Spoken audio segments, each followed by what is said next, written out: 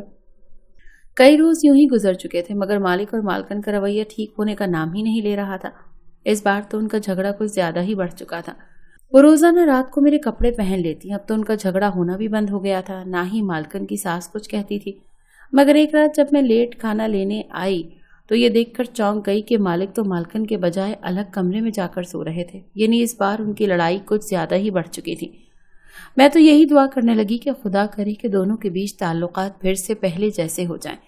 ہر رات بڑی بی کے سو جانے کے بعد مالکن میرے کپڑے پہن لیا کرتی، مگر مجھ میں ہمت ہی نہ تھی کہ میں ان سے پوچھتی کہ آخر ان کے اور مالک کے تعلقات اتنے خراب کیوں ہو چکے ہیں۔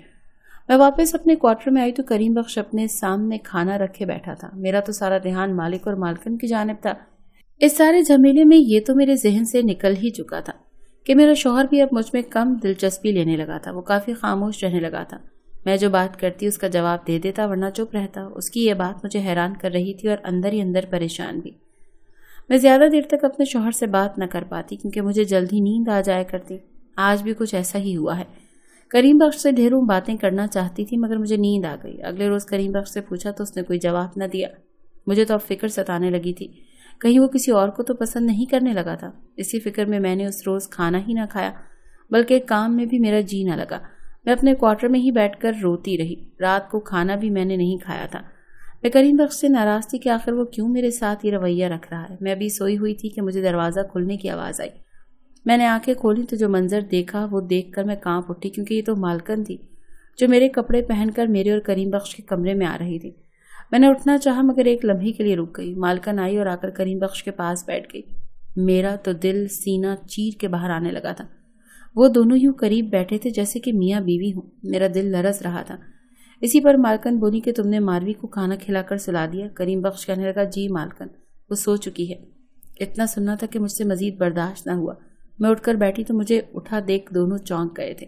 ان کے چہرے کا رنگ اڑ گیا۔ میں کریم بخش کو گریبان سے پکڑ کر رونے لگی اور مالکن کو بھی دھکا دے کر کریم بخش سے بولی کہ اس لیے تم میری آنکھوں میں دھول جھونک رہے تھے تاکہ مالکن کے ساتھ تعلقات بنا سکو۔